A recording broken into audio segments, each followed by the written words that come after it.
Ketan Lal, welcome to the Debrief Show. You are our first politician. We did this way early. We're not supposed to, shockingly, because we made claims that we will talk to the sectors first. We talk to the experts, the consultants, before we come to the big guys like you. But it's very interesting. You're not just any average politician in government. You're an opposition politician, and I feel like our media space does not give enough limelight. The audience knows you. The pretty much around the whole region in the Pacific might know you for your aggressive words, your factual points, and your opinions. But to those who doesn't, can you please introduce us to the audience, who you are and what you do? Thank you, Rakin. My name is Ketan Lal, and I was born in Sabsabu. My parents, all my family members are from Sabsabu. I completed my primary education in Sabsabu Public School. My secondary school was Sabsabu Secondary School. I completed my Form 7 in Sabsabu, and then in 2014 moved to Fiji National University, Suva. I started my bachelor's in civil engineering, completed that, and then upgraded to a honors degree, and then later on enrolled myself in a postgraduate program called the Environmental Science and Management. And I'm just left with one unit, but due to political work, I had to put that on hold. And I currently reside in Suba Division. However, I was the former president of the FNE Student Association, Pacific representative of the Commonwealth Student Association, and part of various other NGOs. And basically in 2022, I joined politics or joined Fiji First as their candidate and ran for election and was fortunate enough to be the last person from the Fiji First party, the 26th person to enter parliament as an MP, the youngest MP in Fiji right now. Huge achievement. And it looks like political career or leadership career has been enrooted in you, because from student essay, I feel like those are the pretty much the foundational steps Student to politics. leadership. Student politics is a whole different mess itself. Sometimes I feel like it's worse than the government. But you showed leadership skills and you build a rapport. Is politics something you wanted to deviate to all the time when you were getting into this, or is it an option, an opportunity that stepped in and you wanted to take it up? Yeah, so apparently, I mean, this is a personal story. I actually wanted to become a lawyer, and my dad ran a construction company, and he said, "Your sister is going to become a lawyer. She wants to do law. Why don't you do civil engineering?"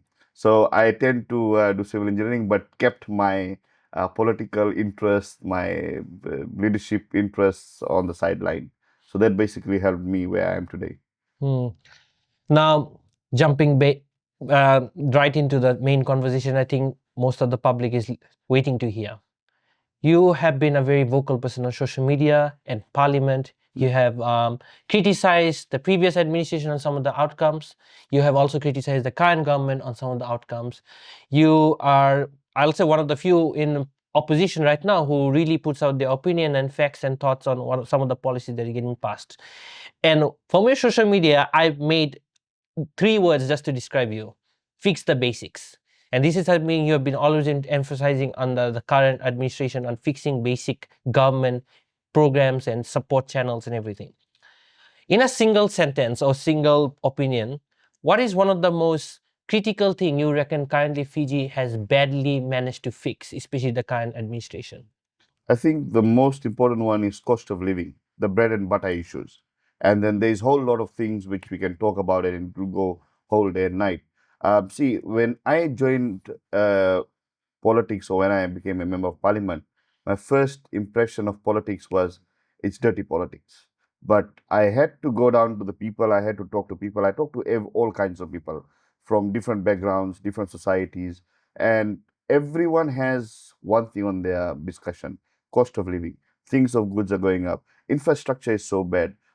We have potholes everywhere. The traffic is the traffic is too much, and the hospitals, they don't have medications. So people are talking about the government not performing or not doing their righteous duty of making sure these simple things are proper. Simple things are being done to make sure that people are happy at the end of the day. At the end of the day. Hmm. One of the things is this government has promised better than the last, but they have delivered harder.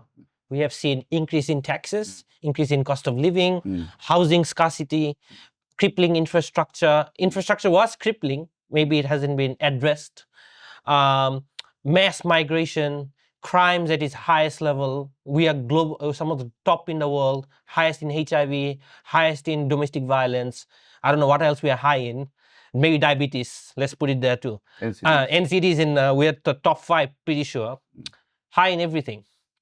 Do you reckon? Largest number of cabinet as well. Oh, possibly this coming election as well. Largest political party to ever relay. We have more teams by capita to the World Cup teams at this point. They have promised much harder lifestyle for Fiji, and that was the eventual outcome. Why did you think it went downhill this fast from your position on what you see in opposition? I think the government had a very different recipe altogether. When I say by recipe, they had 3 different manifestos to fulfill because there were 3 political parties altogether in the coalition, and each of them have their own agenda. And then you have the physical strategy, the physical review committee that they all came up with. And that physical review committee came up with various recommendations like the tax-free the free tax for the bottled water companies, 7-year tax free all day, the VAT from 9% to 15%. You have fuel rebate for the northern bus companies, and there's so many other things that they brought up into that. I think that is the recipe of a very bad economy. I think they did not take proper consultations. I believe they did some, but they were not up to the par that we were expecting. And remember, these were some of the top minds of the country coming together. I believe there was some of the top minds of the country coming together. And then you had the Deputy Prime Minister and Minister of Finance, Professor Biman Prasad. And then you have the whole new bunch of so-called economists coming together and making this. How can they get it wrong? The question should be put back to them that the former Attorney General, he was a lawyer by profession. Yet during his time, the cost of living was down. People were happy. Things were performing well. The government was performing well. Yet, when these guys came in, when they brought the change that they promised, why the people are still suffering? What did they go wrong in? What was their agenda like when they came into power? Because before election, you can say you can campaign on many things. As soon as you're in power, oh, I'm sorry, now we can't do this. So that's something I think people are really looking forward to changing during this election time as well. When people see you, they might see Fiji first. They see you in opposition first. They see you a lone wolf because you're an independent at this point. You don't have any representation of any government, any parties. Can we actually trust the messenger? Because you are coming from a Fiji First party, your opinions and thought may align to them, which a lot of people disagrees with. I know Fiji First party has been deregistered right now because the whole party fell out because of constitution rules. What's your thought on Fiji First party now, as after it has taken apart? When you look back at it? Do you reckon Fiji First party, and this I would love a personal opinion rather than a political one, because do you reckon Fiji First party delivered? If they did, how was it different? And where they have failed, and where do you think it all went wrong? First of all, I would say this, that I'm grateful for the former Prime Minister and former Attorney General, my former leaders, who gave me the opportunity to stand in politics at the first place. Because it was very rare to see young people being given that opportunity. There were few of us who were given that opportunity to stand in a prestige political party like Fiji First. And then you have other political parties who did not give chance to young people. And when I say young, the young people are seen from, the youth are seen from the ages of 18 to 35. And I think what has happened, I mean, I understand where people are saying that how should we trust a messenger, especially you are a former Fiji First. Remember, Fiji First was not a small party. They were the largest voted party in the political history of the last election. They received, I think, more than 100,000 votes, more than some of the other candidates. Even Benny Marama himself received more than 100,000 votes. And he was the most liked candidate, the most preferred candidate for prime ministership. But still, because of the coalition agreement, coalition negotiation, the Fiji First was not able to make government. The coalition made government. Now, when it comes to what Fiji First did was okay compared to today's government, is in terms of our handling of our economy. If I can mention, when 2006 coup happened, Benny Marama, and this is my personal opinion, Benny Marama came in as the interim prime minister. Our debt was somewhere around 2 billion or something, right? When he ran the country into the interim government and then later on Fiji First government, the 16 years people talk about. It's not right to talk about 16 years because it was Benny Marama government and then Fiji First government. But under the leadership of Prime Minister Benny Marama, he or his government took at least somewhere around 6 billion loan, a debt of 6 billion. Now, in that 6 billion, they made education free, they improved our facilities, built infrastructure, old aging bridges. They got this airline for the country, which is performing at a very high rate right now. And you can see that they recently opened a new route to Gold Coast again and stuff. Um, and there's so many things in terms of social welfare, in terms of salary increase as well for civil servants at a particular time. At the same time, the wage increase for the people. Um, the country's performance was good in that 16 years, including the Benny Marama government. But the Fiji First government, an elected democratic government, had a mandate. What they promised, they delivered. And I think the good thing about that government was decisive leadership. They were able to do what they were saying. They never backed out. Furthermore, there was no situation where the Prime Minister was unaware of things. The Prime Minister was always aware of what was happening in his country. I spoke to a former permanent secretary. I will not name him, but he mentioned to me that the former Prime Minister, early morning, he used to read all the newspapers and check what news articles are there. And if he sees something which is out of the ordinary, he would same time message his minister to respond to this. What is this? Give me an answer. So before someone comes to him, he's already uh, making sure his ministers are performing. So I think that's what I liked about the former prime minister and former party, that they were on their toes, aware of situations, and before things happen, they were able to react and solve issues, solve problems. That's what I liked about the previous party. I think in my personal opinion, what happened with the former Fiji First was very unfortunate, the registration. Many people voted for the party, and I will not blame the former leaders. I will blame the members of the party itself, because insubordination became an issue. You cannot be insubordinate when you agreed to follow that leader or agreed to be part of that party. We have a constitution. We had a constitution. We had a process to do things, and we followed those processes.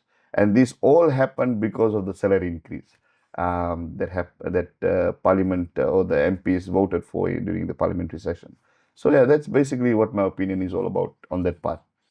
And where do you think where do you think all of this went wrong? You mentioned the salary one. Explain. And I know this should be a first time to reveal this story, but I would love to know, how did this breakup happen? Because I understand at a time when the salary increase was being considered, lots of this party did not agree to those terms. They wanted to say no, some wanted to say yes. I believe you're one of those people who also disagreed with the increase, because at a time when cost of living and we had so much other financial issue, payout for ministers wasn't one of the agenda. And it went to the party's principle of putting the Fijians first, the Fiji first. Can you tell us what actually went down behind the curtains of Fiji First, and why was there so much disagreement amongst party members on agreeing and disagreeing on this Hmm. salary? So the problem here was that, well, I shouldn't say problem, I should say the situation was a MP was receiving a salary of $40,000, and that's the base salary. Then you remove the taxes, and then you get somewhere around 36,000 something, and then you are a member of parliament with the $36,000 salary, and then you have to perform as an MP, donate, and all those things. Some of the MPs' discussions were that they wanted the increase so that they're able to do more community work, more sponsorships to people, and donations, and so forth. The situation came about when the voting of the particular motion came to the floor, and the party's acting general secretary messaged in our communications platform and said, "This is the party's directions that we are deciding not to vote for this particular motion." We were given two choices. One was no, the other one was abstain. Either of the two. And then the discussion came to the point where we had to call a meeting, a special meeting for the opposition MPs.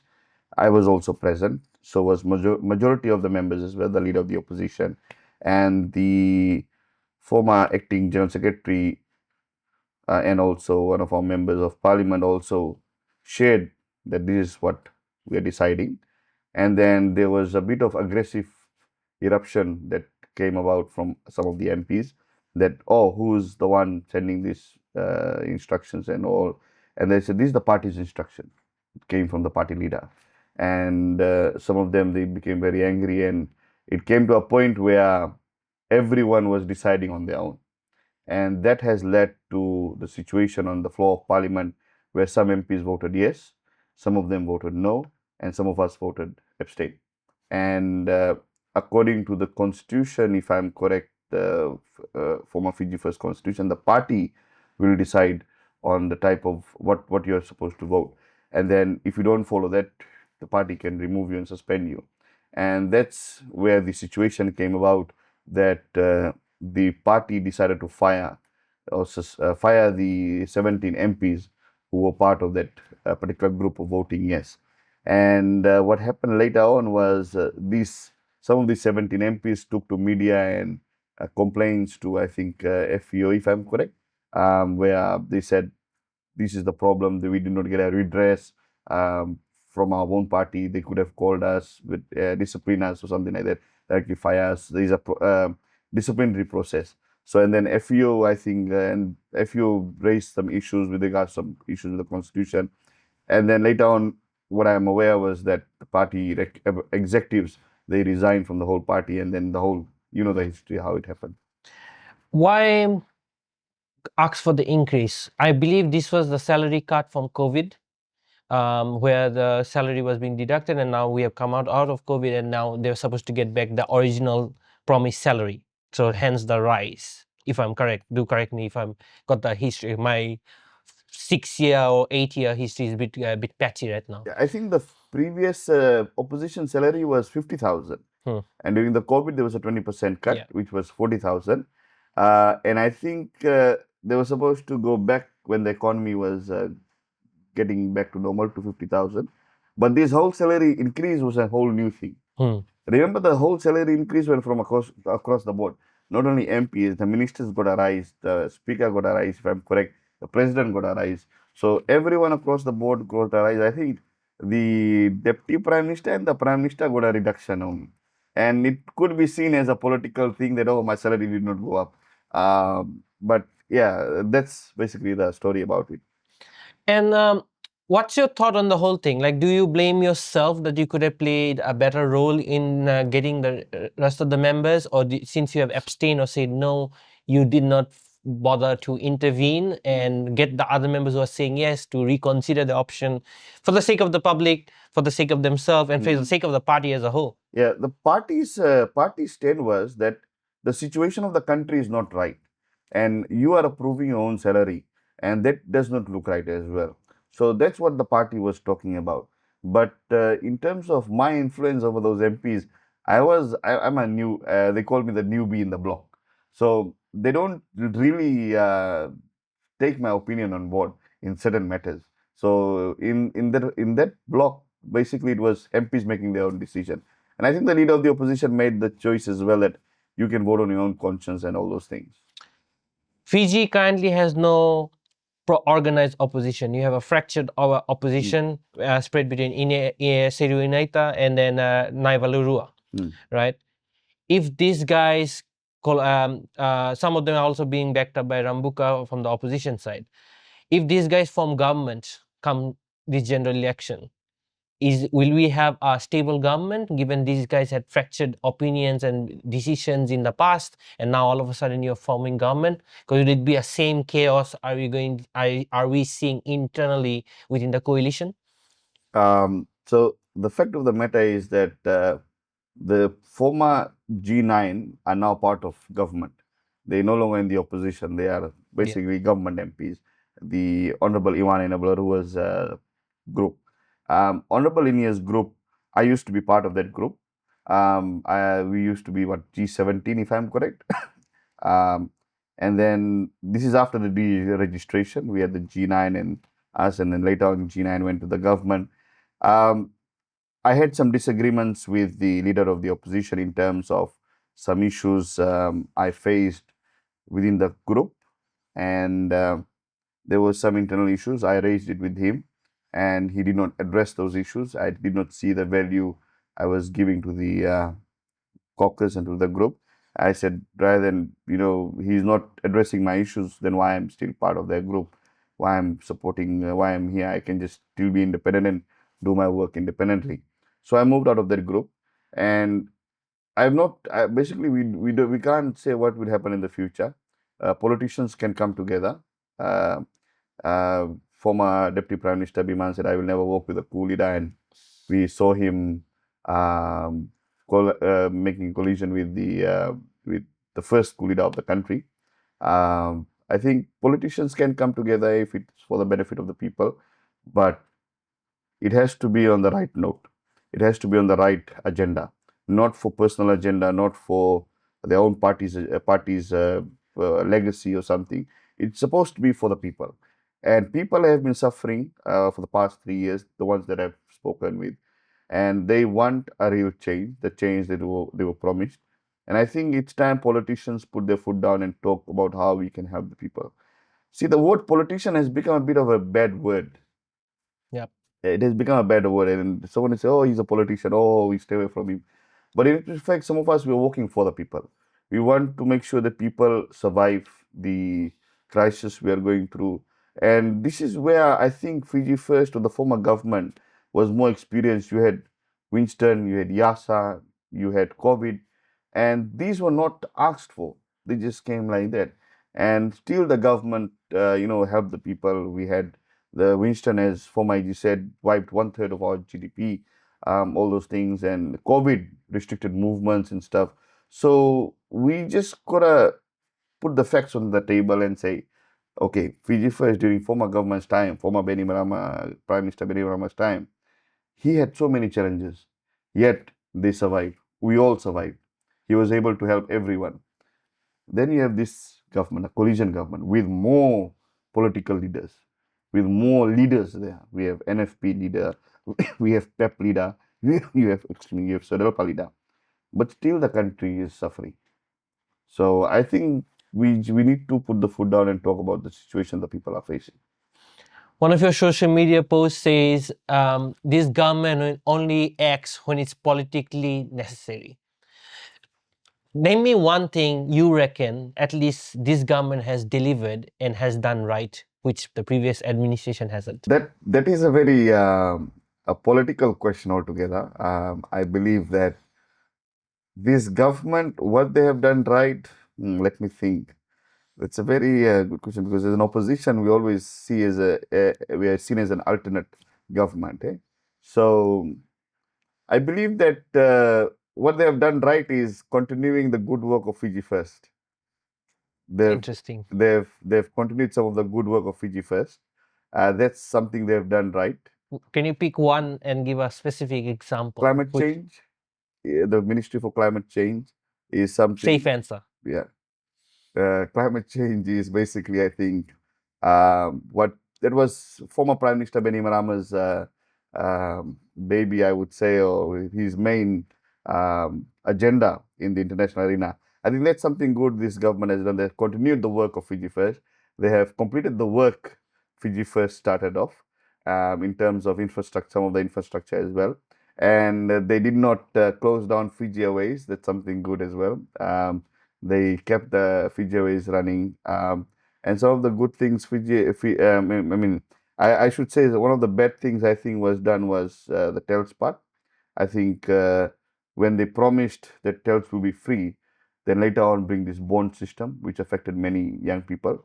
They can't go to overseas now. And then they brought in this 50% penalty that if you want to go overseas, you pay the full amount and plus a 50% penalty. So that's affecting young people as well because Fiji, there could be situations where you don't have enough employment. For example, a civil engineer in Fiji, your salary would start from $30,000, right? $30,000 or $40,000. But in New Zealand, the same civil engineer would start from $65,000 to $70,000. So there's a better opportunity overseas. So if there's not enough good opportunities for them here, how would they survive here? And you don't have a lot of civil engineering companies here. You have a lot of them in overseas. So I believe that there's some things which this government did was in terms of good, continuing the Fiji First legacy, continuing the work of Fiji First, which is very good. But some of the things they've done was, I think, wrong in totally. Let's talk about the house you came from, Savu Savu. Mm. The debrief show team has traveled to Vanuatu. We met leaders, we met businesses, and let's say, Mr. Ketan, they don't have the most brightest words to describe you. Mm. And I think the biggest thing is they misunderstand what is a role of an opposition MP. Right. Because I think, given they think you're from Fiji First, you somehow hold the responsibility and the burden and perhaps the destruction and the positivity of Fiji First legacy over the last 16 years, even though you came to Parliament in 2023 or 2022 And right? Being a lone wolf in Parliament right now, because you don't have an independent party which you represent, you are independent yourself. Mm. How does the life of an opposition actually is behind the scenes and in party when it comes to putting your foot down, giving your opinion to your other opposition members and MPs, and putting your opinion further ahead to the government on their decision policies? And does the people understand how difficult of a position an opposition MP actually fits in compared to sitting in a seat of a minister who can authorize that decision regardless if they think it's wrong? Yeah, I think let me begin by saying, and this was something one of my senior MPs shared with me. He said that MPs are seen as a walking ATM. MPs are seen as a walking ATM.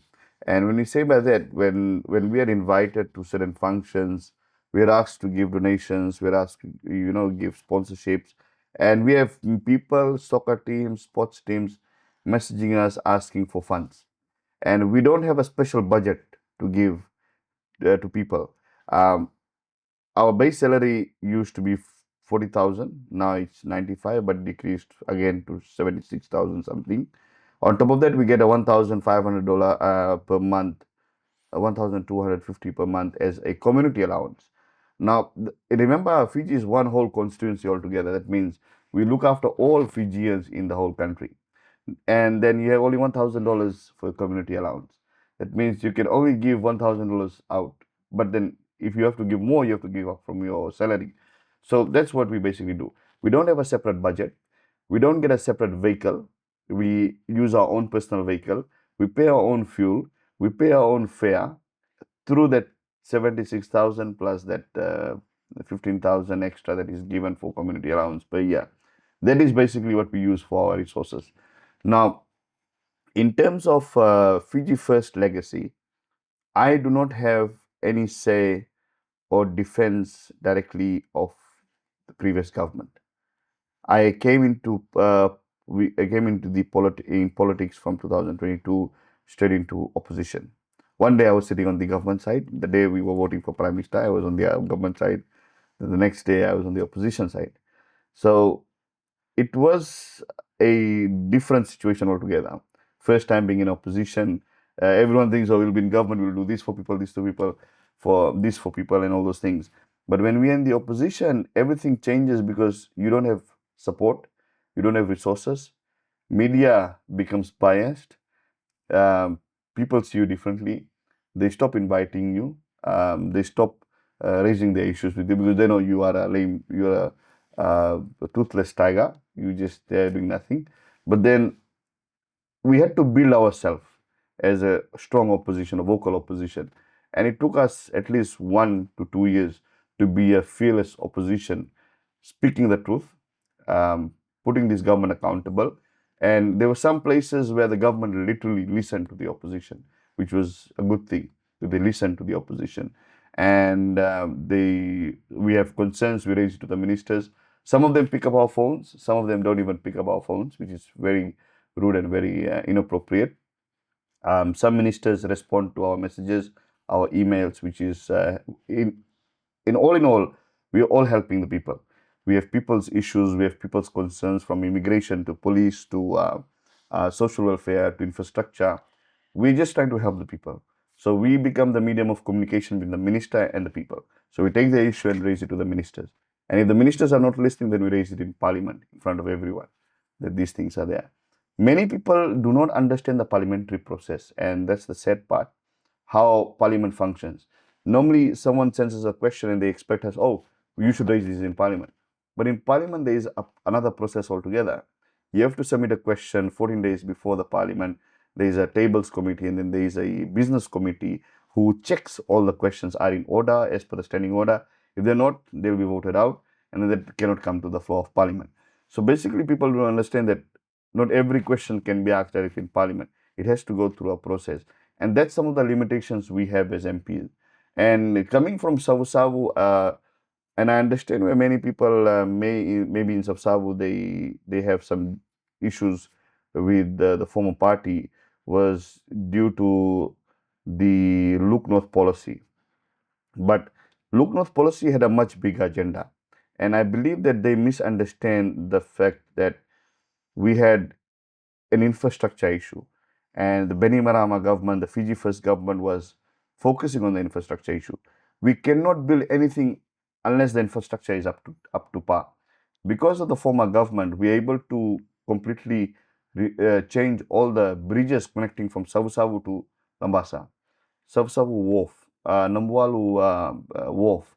All these things were done upgraded during the Fiji First time. And then you were hit by Winston at a time when things were like there were chaos in Sabsawa. I was in Sabsawa when Winston hit, and the people of Sabsawa faced a lot of challenges, and the resilience they portrayed actually helped them grow back to what we are today. And then Fiji First was led by two-person, and it's been a commentary. Fiji First was under the leadership or even a dictatorship by Ayat Qayyum and by Nimarama. This has been always been the agenda the public puts forward. And when the party needed their direction and stuff, it collapsed and they have walked out. Now, those same MPs who comes from Fiji First legacy, do you reckon they have the competency to continue this? Can they actually represent government again because they were always under the rule of someone's command? Now, Fiji First had one party leader and one general secretary, more like a managing director and a CEO. So the job of the managing director is the governance part, and the CEO's job is to make sure the operation is running as per the constitution or as per their process. Honorable Ayaseth Kiyum is a legal advisor. He's very smart with law. He has a different vision altogether, and because of his ability to guide in terms of legal and everything, he was able to help former PM as well to make certain decisions. And it's nothing wrong. There's nothing wrong. PM or the leader will always be more like the father, and then you have someone guiding the father. And I believe that people see their relationship very differently. I see their relationship very unique.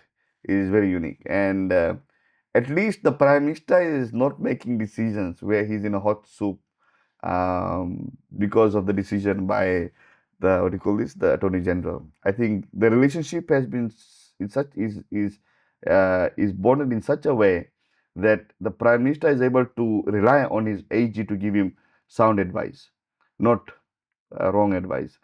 Unlike what we are seeing sometimes today or in the current situation, that the Prime Minister seems to be getting some wrong advice from somewhere. I don't know. Maybe the Prime Minister can reveal that as well.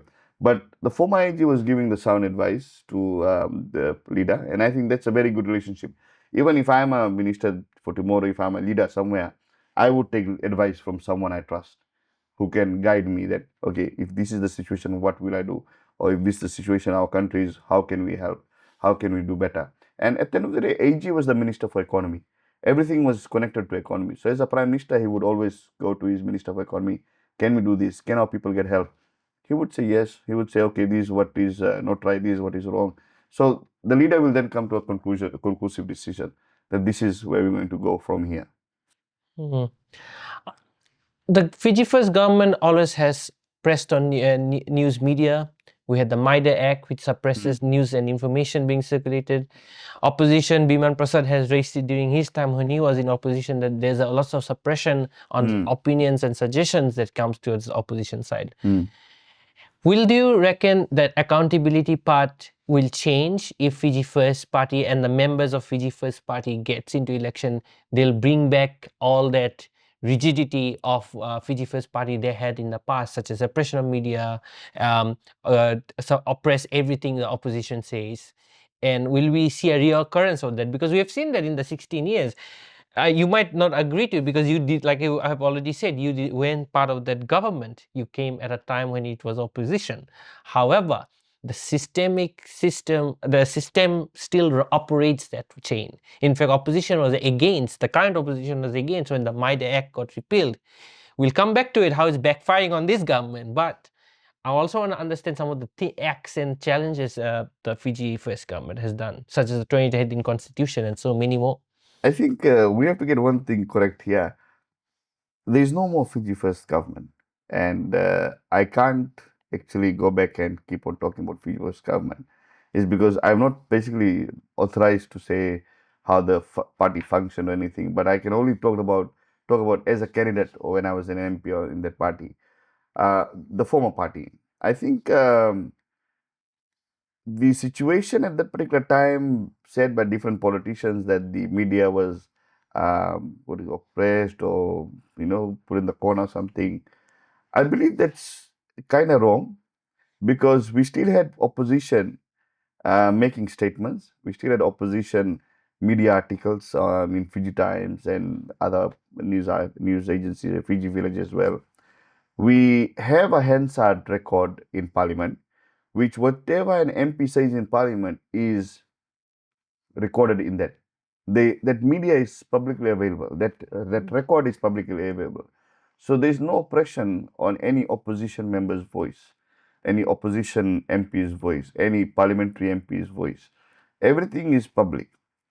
What the media choose to publish is basically up to them. That time we had the MIDA Act or the MIDA, whatever it is. I believe that it protected the citizens at the end of the day, and it protected citizens from biased news. And right now, I would say, as an opposition MP, even though I don't have a hand in the previous Fiji First government, when I became an opposition MP, I faced a lot of media biasness in terms of one side news. They don't even pick up our news articles, postings we do.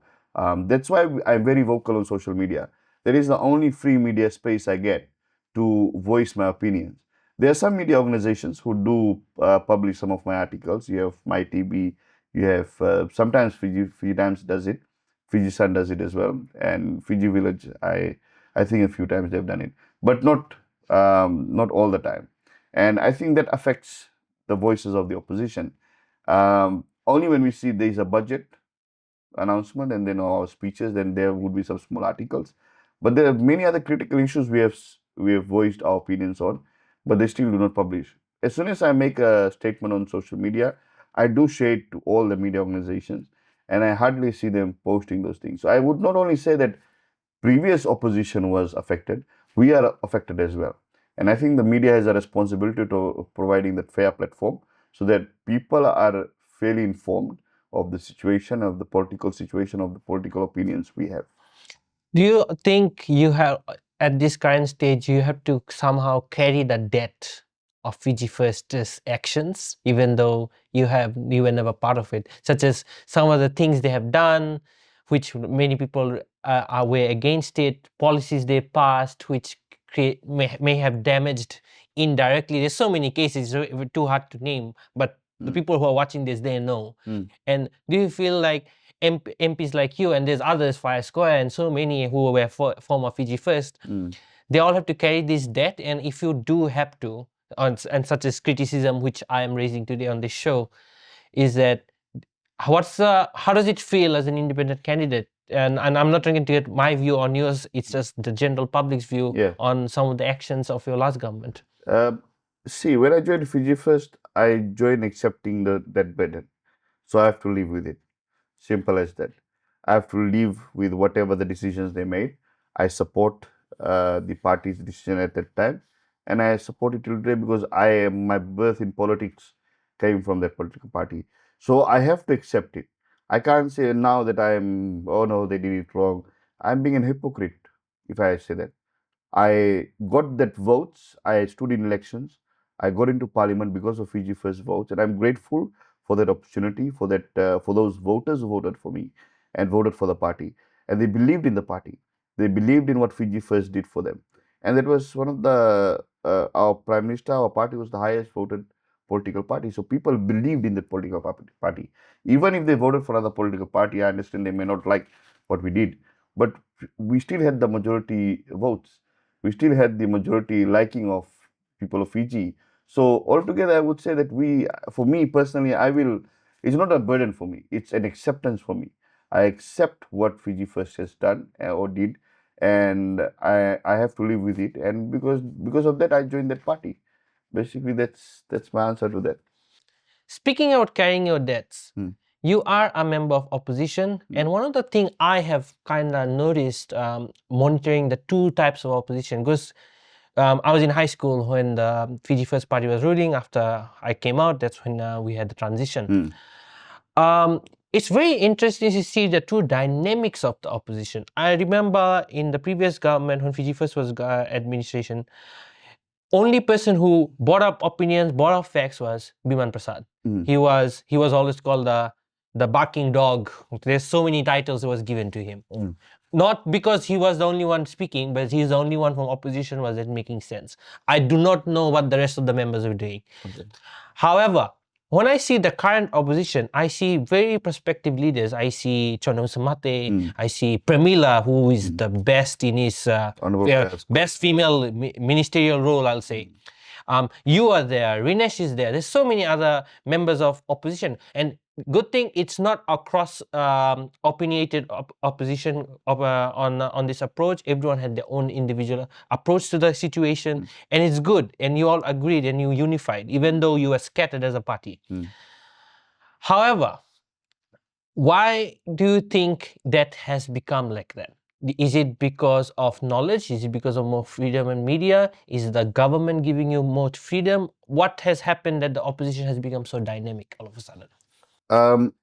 I think this is what someone said this to me that um, Fiji First side, it was only former AG speaking most of the time, and some of the other ministers were also speaking. And this time, the opposition, there is no AG. So this opposition is going to basically die down. But we kind of had experienced leaders who were able to make good arguments, like from different backgrounds. You have Honorable Faya Square, who has a legacy, who has a very strong legacy with his father being SM Koya, and he has a very different type of argument making sense. And you have Honorable Premila Kumar, you have Honorable Chone Samate, Honorable Ines Ratu, Honorable Sharma there as well, Honorable Hem. Everyone comes with different sets of qualities. When you talk about education, we go to Honorable Hemchand. When you talk about law, we go to Honorable Fayaz Koya. When you talk about climate change, we go to Honorable Ines and Rat, when you talk about trade, commerce, and all those other things, we go to individual MPs have individual qualities. Even Honorable Semi Correla Bissau has knowledge on forest fisheries and that section of the government. So we had different roles when Fiji first was there in the opposition. We had different roles. So we had different shadow ministers, and we all divided our responsibilities, and we were always focusing, pressuring the government, holding them accountable, at the same time, feeling the pulse of the people. What is the current situation on the ground? And that particular shadow minister was responsible to speak on it. Right now, with everyone scattered, but still we are able to make an impact because we believe that the people still need some voice, especially in parliament, holding the government ministers accountable, catching their lies, and also making sure that government delivered what they promised. Do you reckon this comes, I mean, you already mentioned it comes from experience, because the Fiji First parties who are current members of opposition have experienced leadership. Fireskoy was Ministry of Trade. Pramila Kumar was Ministry of Women. I think she also served other ministerial portfolios and local government. So she comes from a huge background. So she knows how the minister should run. Yeah. Compared to the current government are all newbies. They never actually served. Even Biman Prasad himself has never served government, if I'm correct. Only Prime Minister Rambuka, he served as Prime Minister. I think he's the only one. So the current government is very inexperienced compared. So the opposition, I guess, does have the experience. Now, look at what's happening right now. Biman, and this is coming back to the topic of carrying your debt. Biman Prasad has recently, in his rally in Western Side, has claimed NFP will not form a coalition if they come to power in next election. Now, what does that say? Let's just say he does end up losing and he becomes the opposition, and whatever members of the new political party becomes the government. Will he be as effective, or will he just deny all the actions of the last coalition government? Just like, at least Fiji First is at least owning up to some of the shortfalls they have done. You reckon he will do the same? And I know it's a political question, but there's no other way to put it, because I think the people of Fiji should be asking the same question. Is our leaders who are currently in power will be capable as a good opposition if they sit on the other side of the table? I can't say what Honorable Biman Prasad will do when he's going to come to a opposition seat. I believe everyone who comes to an opposition seat will act like an opposition. It's the automatic hat you wear. You are an opposition MP.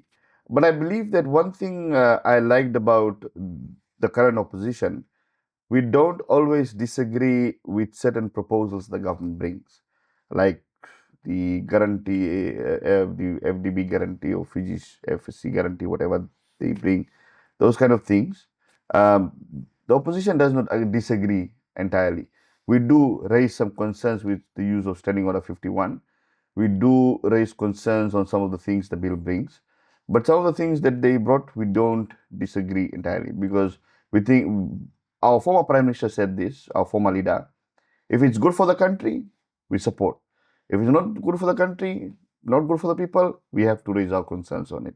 And I think that's something good about the current opposition, which I will be very surprised if the next opposition, they won't do that same thing, because politicians will use that platform as a political gimmick. But when it's betterment for the people, let's do it for the good betterment. But if there's some concerns, raise the concerns. Let's talk about also the media space. The removal of MIDA has created Pandora's box of fake news and opened the gates of hell to misinformation, accusation. We see civil servant workers accusing general public and other civil servants, ministers going after ministers, fake, falsified information circulating from government department, agencies, police. The list is too long to answer. The MIDA Act bought his freedom. Debrief show could have been one of them, where we are actually holding people accountable and asking questions, and shows like this might not exist or might have to be very toned down, because it can open up further discussion and consequences. However, what we are seeing after the repeal of the MIDA Act is that uncontrollable uncontrollable information being spread, and the government is sleeping on the wheel. Our Minister of Information, Department of Misinformation at this point, because they can't itself release the right accurate information on what is happening within government. They have our own Minister of Information, Linda Timbuya, is criticizing the media for wrongly reporting on the mishaps that's happening at Ministry of Health and so many others, misinterpreting stories. The Vakarisi's death situation where media has found evidence of abuse, they completely rejected it till the photos started spreading on social media, which they also deemed wrong information, and so much more. I don't even know where to cap it. However, what's your thought as a opposition MP on the whole situation and how it's being handled? The government is in a chaos, and because of that chaos, our people are, receiving this misinformation at the end of the day. Now, when I believe when they repealed the MIDA Act, they actually were bringing a new amended MIDA Act. I believe that the storyline was they repealed the MIDA Act, but before that they were bringing some other kind of MIDA as well. I think there was some pressure from the media organizations, and they did not bring that. I believe that there was something along those lines. I may be wrong, but I clearly remember something along those lines. But now MIDA was not actually something bad. It was there to protect the people, protect information, protect right information. Now you can see that there's so many fake news. There's so many fake profiles on social media putting out wrong information about politicians, about, oh, this one is going to form a coalition here. Recently, I think Unity Fiji and all the others were also attacked on that. I was attacked on fake news as well.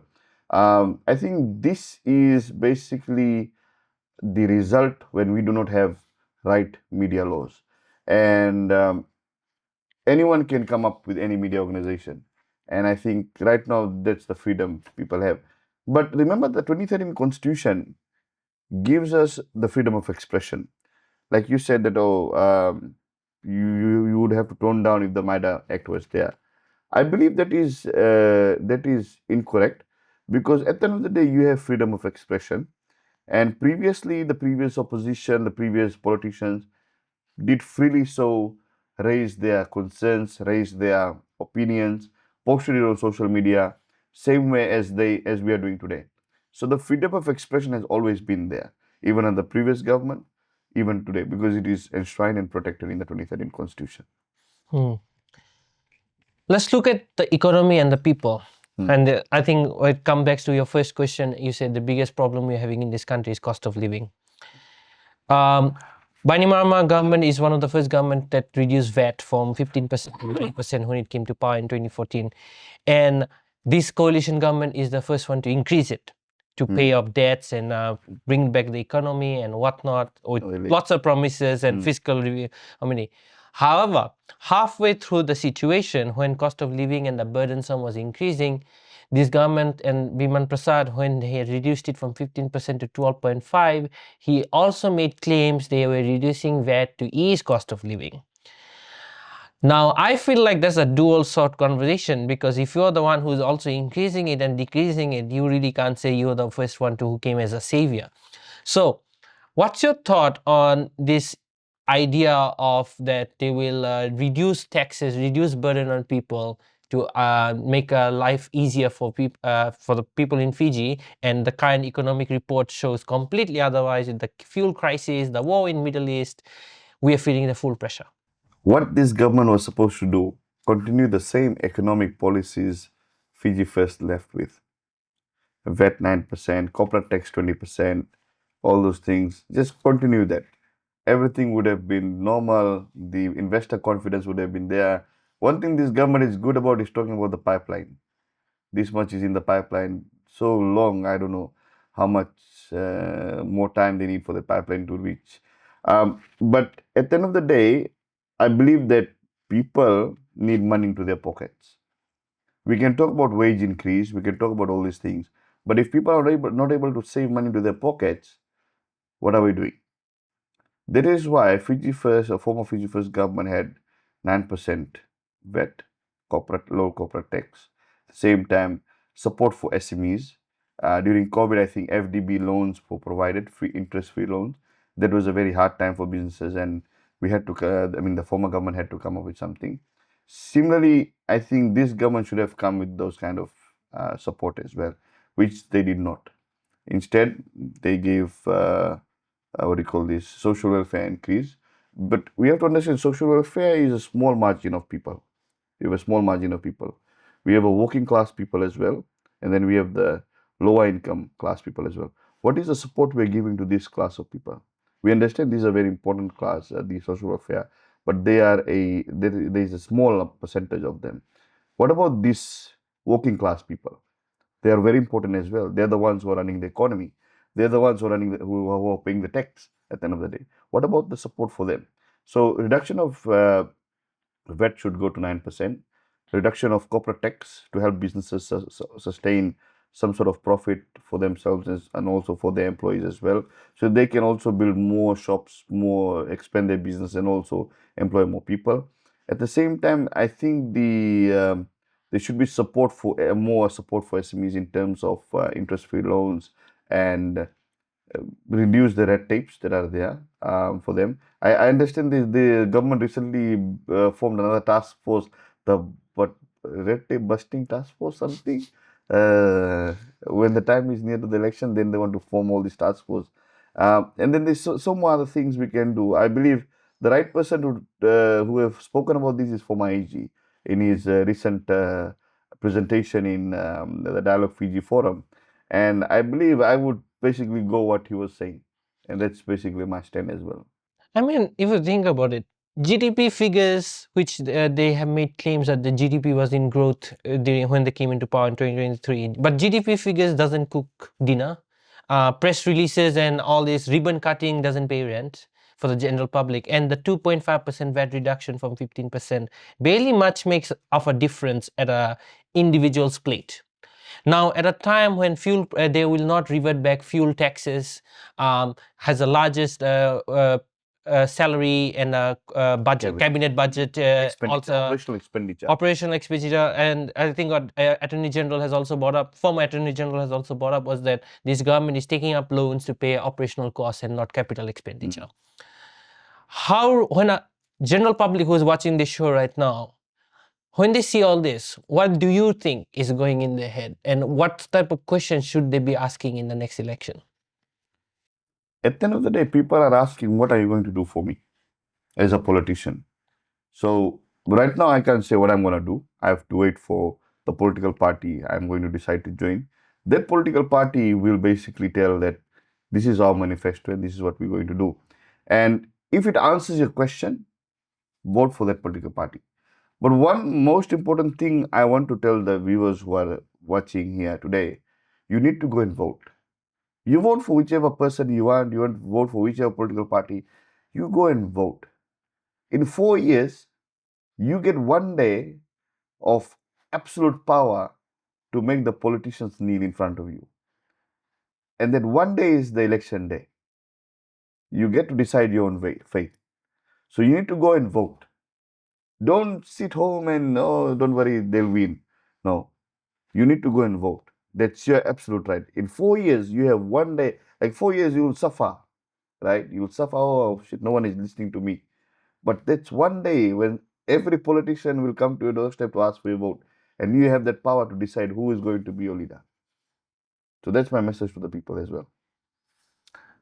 This current economy status, when I remember when the Fiscal Review Committee was formed and their job was to address national debt, but it has ballooned from 9 billion to almost $11.3 billion right now. I think it was 11.7. 11.7 billion. So I even think Fiji Times posted 11.7. So it keeps growing. Let's just put the fact there. It won't, by the time election hits, it will. So let's also share some facts here. 16 years under the Benimarama leadership, 6 billion debt. Right, 16 years. Now you divide 16 by 6. How? I don't know. You have to use a calculator for that. But this government is just in power for 3 years. Yeah. From 9.4 billion, I think it's 9.4 billion. From there, increased to 11.7 billion, an excess of 2.7 billion. Yeah. Right. Bainimarama took that loan or took that debt, or that Fiji First or previous government took that debt. They did the work. They showed the work to the people. We made education free, no levies in school, Hmm. free bus fare scheme, social welfare, all those things were the infrastructure. Winston COVID, in excess of 2.7 billion extra, plus the tax they collected from the VAT increase and everything. What did what are we seeing with that money? Where has that money gone? The pipeline. The pipeline. What infrastructure have they built? Have they bought a new plane? Have they renovated any airport? Have they? I mean, I think they're doing Labasa Airport, which is a small airport, but you have 2.7 billion extra debt. What have you taken the debt for? Yeah, you made education free. I mean, TEL's loan waiver. I think that was a wrong decision. With that balloon to another $500 million in loan. 600, I think. Yeah. I don't have Written the off. I don't have the correct figures, but I think it's It's okay. We'll have it on the screen on the Yes. numbers. But what do you when do you reckon the finance minister was asleep on the wheel of this whole thing? Because this, I remember, we'll try to put up the one of the Dialogue Fiji. I really liked one of the presentations from Mr. Mahinda Reddy, where he put down the figures and as it was rising from 2023 onwards on our loan and GDP operating cost to capital expenditure ratio, and it kept increasing. That means we are taking up more debt with very little capital expenditure being done. So the government was aware. Was that table in parliament to address the issue? And if it was, what was the response did the opposition get? I think when this government they campaigned on reducing the debt. They campaigned on reducing the debt, but instead the debt went up. And okay, we understand you might have to take some debt because you can't really milk the people. You can't really put more taxes on them. But they did actually. They put taxes more on people. People had to suffer tough choices. And I believe the opposition, during all the budget announcements, budget addresses, we all talked about it. The current leader of the opposition, I think he spoke about it as well. I myself, I believe I spoke about it. Honorable Praveen Kumar, I think she has spoken about it. So yes, we have spoken about it, but again, we are in opposition. We are seen as a toothless tiger. So the government can take it from this year and take it out from that year. With the current oil crisis that's facing the country, people are talking about 20-cent levy on the fuel to fuel subsidy. But the government currently saying that will put a huge hole in the government's revenue generation, which is critical. But do you reckon this will be a political move down the road where closer to election, all of a sudden we're seeing a reversal of this situation where this subsidy all of a sudden kicks in? And at a time when the government barely have any money left in the bank to operate. Could be. If politicians want to play that way, they can. Now, I just want to share one thing. I think during COVID on diesel, we had 40 cents fuel tax and something in unleaded, I'm not sure. But there was a reduction. Former Fiji First government reduced it because of the COVID situation, to help businesses, because still we had businesses running and all those things. So during this time, I suggested to the government through my statements and everything, why don't you reduce it or relax it for next 6 months, at least so that people have some sort of buffer if there is more increases in future. So the government said no, we're not going to do it because it's $150 million hit. I think the money is more important to the government than the people. Now, I think a lot of people so if you and I believe you watched the Dialogue Fiji event. It was a very interesting event held by Nilesh and the team. Um, they kept blaming the oil crisis, and I remember this was an opening line from the government that the oil situation is where we are at this. The oil crisis started in Feb when the Strait of Hormuz was blocked. It did not happen over the last 3 years. So diverting, I think it's also something I feel like it's an indirect brainwashing of people to blame some external party for the current situation in the country, because oil is something we're facing currently, but not the last 3 years worth of debt and cost of living. That's what a good politician does. I guess so. But what's your thought? Why divert the situation and blame some external action and conflict? And I know it has this trickle down effect to our economy, but why misrepresent the last 3 years of your action? I think former AG last year he warned the government that the fuel crisis, the Middle East tensions are growing and there could be a possibility of a fuel crisis. I think the warning was there, but nobody actually listened to what he was saying. And I was hoping, to be honest, I was not really interested to hear the government MPs were sitting there, but I was more interested to see the finance minister being present there, the current finance minister, because even though he's a new finance minister, still he is the finance minister, right? I would want to see his opinions, hear his views, and what possible decisions he will make with regards to this situation. To be fact, like in that Dialogue Fiji event, all the speakers on the final day, no one was actually part of government anymore. If you think about it, they actually don't hold any portfolios. Mano Kamida has stepped down, Biman has stepped down. They're still government MPs. Yeah, government MPs and former government MPs, and some even hasn't seen the doors of parliament yet, such as Narumbe. But it was very interesting, and I believe in the list, Aseri was also supposed to join in that event. And yes, 100% agree with Mr. Finance. I want to hear the finance minister speak. And I'll do like one thing that was brought up on that day by Ayasat Qayyum, that at that time we lost $12.5 million in carbon funding, which is supposed to be free money almost. Exactly. And that same and Ministry of Finance released that statement just the day before. The GDP is also at a big risk. Governor Arif has given the red flags on the country is going into crisis. What should the people panic? Should the people start panicking, or is there still investor confidence in our country? And how do you restore that trust? I think people should not panic. I understand people are worried. We are worried as well. Every leader I've spoken to, they're all worried.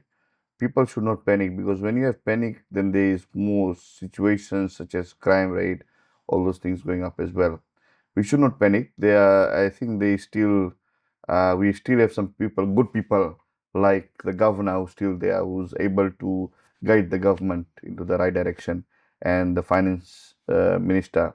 He can tell the government, okay, we need to start doing this. He can give some ideas to or guidance to government. Okay, we need to improve here. We need to improve here. He's still the governor of Fiji, right? I think we have some very good people at the helms of our government as well. We have a very good PS finance as well. He was there from former FijiFirst's time. And I think what the government needs to do, if they can't perform, please approach Ayasayed. Please approach him. I am sure he would have some sort of knowledge because of his experience to help the government come out of this problem. I think it's time, if they really want to help the people, get every like-minded person on board and ask them to help them improve the situation they're in. Do you think the spending the government has done over the last 4 years has been a good reality on the ground? Like how much the money they claim they have spent? Did you actually see proper infrastructure or some kind of result and opinion? And what would be 3 things you just feel like it was a complete waste of money in terms of the investment they have done? I think the biggest problem with this government is the bloated cabinet wastage. Too many ministers, too many operational budgets for those ministries. For example, former Fiji First government had set an example where one minister hold 2-3 portfolios and with the same salary, not an increase or bloated salary. I think the problem here, for example, I'll take for example infrastructure. They get a very big budget, but infrastructure in Suva and around the country you go is very bad, pathetic.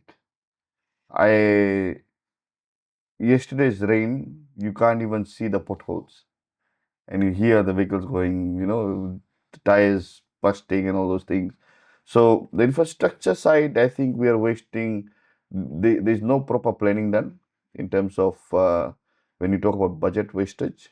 I think We are wasting the budget into wrong priorities right now. There should be more into these urban and suburban areas where I'm not saying rural development is not good. We need to improve our rural community, but at the same time, make sure which routes are for good economic routes. For example, Neni to Suva.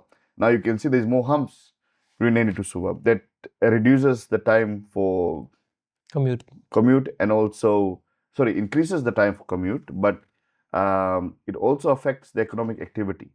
Where delivery was done within half day, now it takes the whole day. A truck would take a lot of time to come now. Um, and at the same time, there's safety issues. When we have bad road conditions, we have bad infrastructure, there's possibility of accidents. You can see there is no white line on the road. Now, people, I've spoken to a few people and they said, we can't see it with our eyes. We can't see things happening with our eyes. The government says this is done, this is the budget for roads, but the road is still bad. I can name a few roads. You go to what do you call this? Nandera, road is bad. You go to Nakasi, the road is bad. The main highways, you have potholes there. There is what do you call this? Lights, street lights not working. Very dangerous for our women community, our communities at night when they're walking or training in the morning. Street lights are not working. Hospitals not having enough medications. Yesterday, I just got to know that some hospitals, some people are not talking about the fact that our government hospitals should start charging people. And I was having a very difficult conversation along that line because I've always thought that we should have healthcare free, but now there are people, some people are asking that we should start charging for healthcare. And some good discussions came about that certain tax threshold people should start paying for the services, for medicines and all those things. What about, how do you respond to the current government's argument to what you just said, the infrastructure is collapsing? Because Minister Manu about this very frankly in front of Minister Qayyum was that these infrastructures were built by you, which you failed to maintain for the 16 years, and we were taking up this infrastructure at our own expense to maintain. And there could be a counter argument to that too. If fine, if the the last administration given you a broken house, you had the money to fix the broken house. Houses will deteriorate over time. You had the money to fix the broken house. So last 4 years, what did you do about the house? So how would you counter those two arguments? I believe, see, when you have infrastructure, they will have a maintenance period. There's all my background. I'm a civil engineer, right? I'm a graduate civil engineer. You will have maintenance, but you should have right maintenance at the right time of maintenance, right? Sometimes we see FRA fixing roads which are already good. It's quite common to see that the rip and seal. They come in, fix the road, water authority comes in, digs it, and then the steps start again. Exactly. So I believe that our monitoring systems are not good. True. Our monitoring Agree. systems. I suggested this, I think, previously as well. Each division should have each station contractor. As soon as there is a pothole, they should immediately go and fix it. Now, I will say about the situation in Nakasi, because I live in Nakasi. There is this street here, and there is 5, 6 potholes.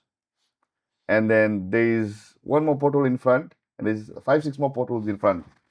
They'll come, they'll fix the 5, 6 potholes, leave this pothole, and they'll go and fix that pothole right now. So our monitoring system is not good.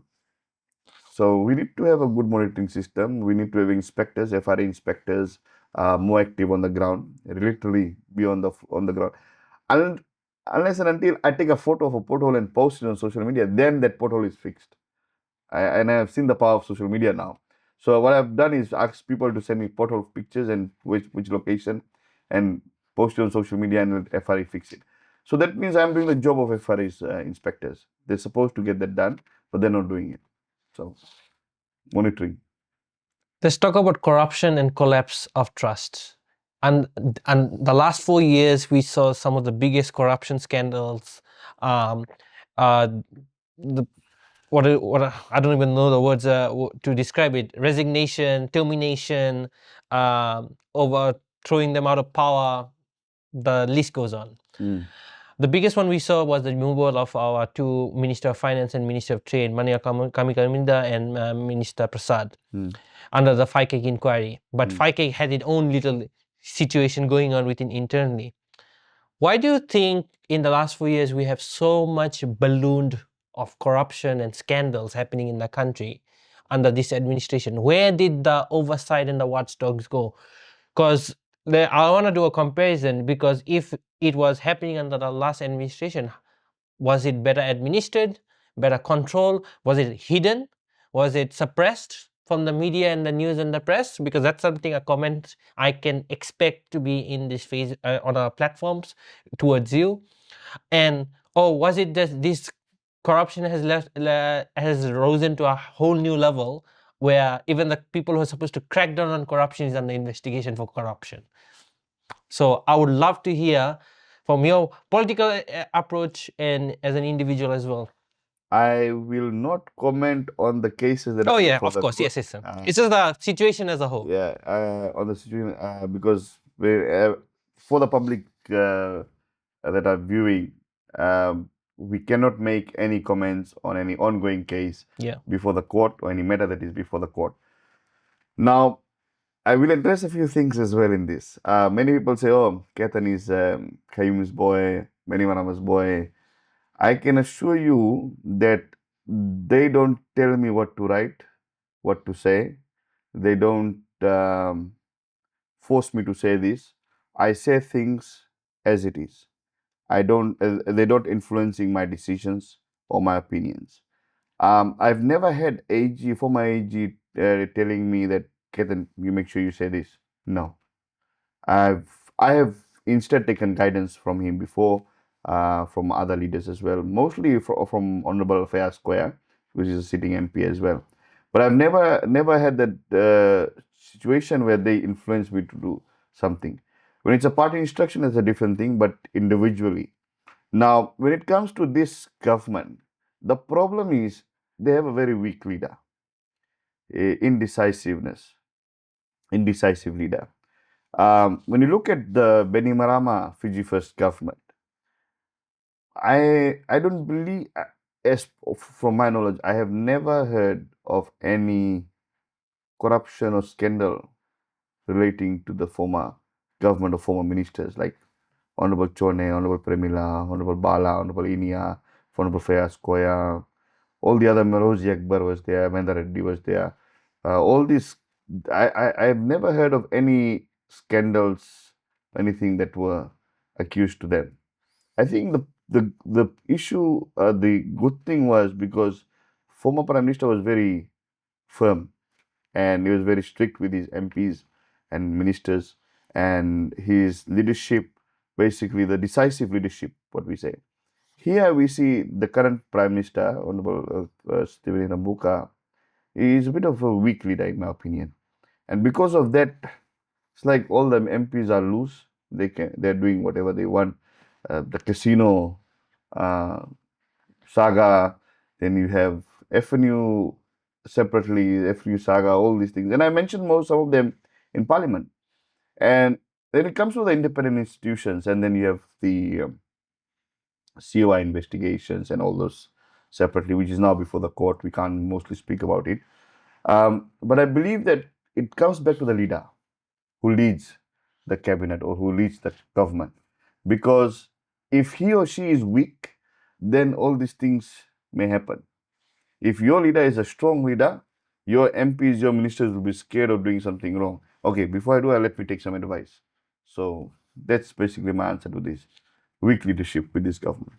Yeah, and what does that create to the trust? Like, if I can think of some of the ministerial portfolio that came under some kind of investigation or removal from office or some kind of inquiry, we have Linda Tambuya, Aseri, Manoa, Mr. Prasad, we have PO, Minister PO.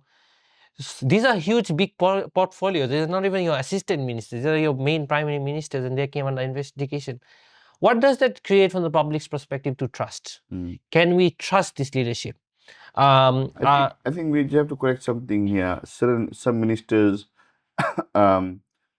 were removed, or I believe their cases are related to something else, not directly with Yeah, regard. that's another thing too, right? Yeah, It's not government action related, but yeah. It's external personal. situations and personal. But Personal. it's just that one public perception that comes to as leadership, because I'll be like, oh my God, because one of the problem we have in Fiji, we come to assumption and conclusion very fast. Hmm. Currently, I think there's a rape case that is happening about a former of a soccer player. It just the cases hasn't even reached the court yet. It's just the circulation, and people has come to his conclusion. He's a criminal. He's dead. He's dead. He's dead. But nothing has been adjured. He could even been proven innocent at the end of the day, or guilty. Doesn't matter. But that's the thing I'm talking about from the ministerial perspective. We are heading to a country where we think like is a ministry is under investigation, that, and I think, and some of them got dragged to the mud, and I definitely feel sorry for Minister Linda Tambuya because of the video leak and all the accusation towards removal of from Ministry of Women to now thrown into Ministry of Information and Climate, all that. um what kind of can we still trust the system as it is, and moving forward, or there needs to be a complete shakedown? Uh, as I mentioned, that different ministers' removal were due to different reasons. Some were personal, some were party related, some were due to external institutions, and some were internal government decisions. I believe that some resignations or some removals were necessary, while which are not under court investigation. But we let the court make the decision and prove them innocent or prove them guilty. That's why we have a court system or a judiciary system. That's why I cannot make a affirmative comment towards those kind of cases. In general, it does give a very bad perception on government itself. Why I'm saying that is because people think, oh, all these ministers are under investigation. What the hell is going on in this government? You know, why are so many ministers under investigation? Because they do not have a firm leader. They do not have a strict leader. Some of the things could have been avoided. Some of those things, not all, maybe. The ones especially government related, could have been avoided, and it does look very bad on the government itself. Now, previous government, there were situations, I believe, where some ministers may have been given a dressing down by their prime minister, but that's the job of the prime minister, to dress down their ministers, correct them internally, externally, whatever way they want, address them, correct them, make sure that you do not make that same mistake. And I believe that we do not see in this situation. The Prime Minister is mostly unaware of situations, and that is a very sad reality that people see. Oh, whenever we post about something, people say, "Oh, PM is not aware. He's unaware. He's sorry." So we have that perception being created, and it's created because of this government's own actions. So I'll just leave it at that. What about the conversation around institution itself, such as police, Mm, FICAC? We have seen FNU investigation. We have seen USP investigation. mm, Different government departments not related to the ministers. mm, So much, especially the highest. I think we did a calculation. There's almost 40 police officers that have been investigated for corruption, abuse of power, murder. The list goes on and on. mm, The distrust within this reputable institution mm, is currently at a huge limbo, mm. and are they supposed to protect us or guide us, or people we reach out for support and organization?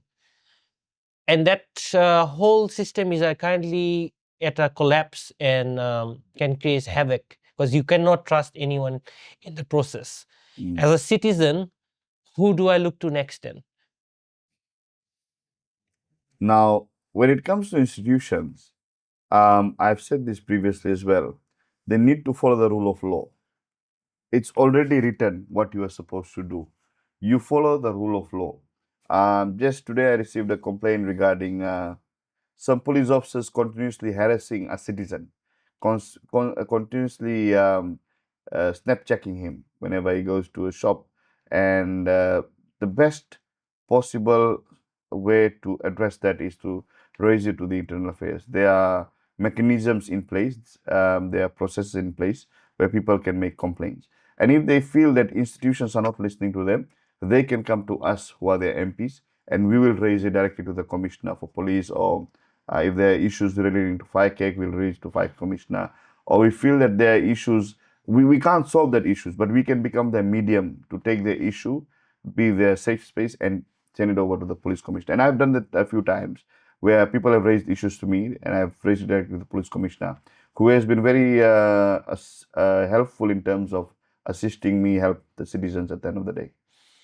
Let's talk about the legislative machine. One of the things we have seen the most in this government was that they passed up the highest number of legislation, bill reforms, acts in Fiji's history. From a labor bill, education bill, there's public order bill, referendum bill. There's a lot of list. And they also try to rechange the constitution and whatnot. Lots of acts and bills being passed at a very short span of time. Especially, I feel like the last 2 years, we're just seeing a lot of bills and acts being passed. Why the rush, and why is it so necessary before they step out of power or they continue with their power grab? I think some of those bills are important bills. You have right now, currently, I think the Public Health Act is being amended. There's a bill before the Parliament. We are currently in the consultation process. Some bills are very important. We are trying to modernize it. Some were already in the process from the previous government's time, and I think it's continuation as well. Or maybe it was started, now it's completed, something along those lines. But we need to understand the fact that some legislations are important. Some may come at a very unusual time, but that's what lawmakers do. We have to get change laws, make new laws, and all those things. So I believe some laws are very important. We need to look into that. Right now, I think the most controversial one is the employment's Labor bill. labor bill. That one is the most controversial one. I believe that it has to be balanced from both sides. As a MP, as a member of parliament or as a politician, we just cannot listen to one side of the coin. We have to see the other side of the coin. We have to make sure that the laborers, the businesses, both are heard, and we come to a common ground. I was part of the student association and student union, and I never believed, and I've always believed in the process of negotiation, process of dialogue, and we need to work parallelly, not against each other. When we start working against each other, we start to have friction in terms of differences, and we will start to shut the door as soon as you give a good suggestion. When we work parallelly, we compromise, you compromise. So we come to a common ground. And I think that's the way we should move forward. That's what I would say our unions should do today.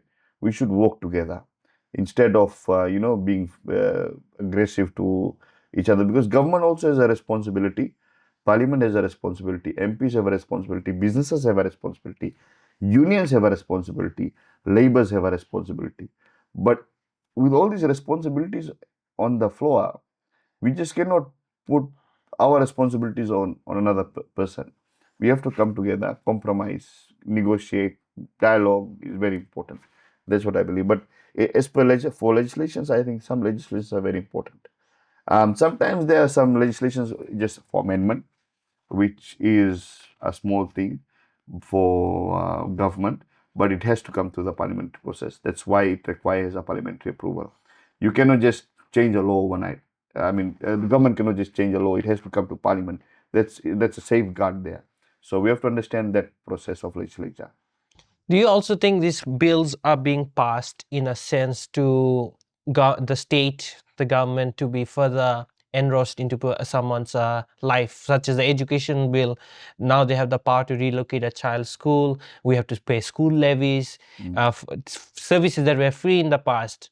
The labor law bill. It was consulted without the public consultation with other commerce federations and stuff. There was NDA signed between the unions and the ERAB representative, so nothing could leak before that got overthrown. And there's many others. The tourism bill requires more compliance cost and others. There's criticism in this. the people who think such bills are causing more problems and giving more troubles rather than rectifying a system, what would be your comment to those people? This is the change that people voted for. This is the change that people voted for, and you are getting the change. It's it's nothing but asking for change. That's what people wanted, and now basically this is the fruit you're getting. Previously, we never had school levies. Now I think it's not directly school levies. It's called family any kind of fundraising. Yeah, A few schools I have seen they said family support contributions yeah. up to $200 per year per term, something like that. It's big money, and government also provides grants as well. All those things. So there is a change people voted for. We have to live with it. Let's to have an honest mirror on the whole legislation thing. This government has created the largest public consultations when these bills were done, Mm, right? We have never seen that under the previous administration where bills were passed within parliament doors or within closed knit of circles. Other federation, general public consultation at multiple spots and location with different stakeholders wasn't done at a scale as we've seen with this government. Why do you think that was done that way? Such as we have also seen that in the 2013 constitution, where lots of the recommendation and the changes were not selected. And compared to now, where there's more wider public consultation, there's commissions being set up, parliament hearing committees set up, and so much more. mm. I think I really can't comment on why the government don't do something differently. But I think people have to understand the parliamentary process. There were consultations done in certain bills, I believe, and during the former government's time, and they went and did consultations outside. Now, when you talk about consultation, it's a process of hearing people's views, and certain times, sometimes those are taken on board. Sometimes it's just the space for the people to vent out their opinions, and it's okay. It's their right to freedom of expression. But I believe that even though there is consultation, still people are not getting what they want. So, what was better through the way the previous government was doing things, or now? For example, education bill. Still, the levies are there. People don't want the levies. Parents don't want the levies. School students don't want the levies. Still, it's there in the bill. So, what happened in the consultation?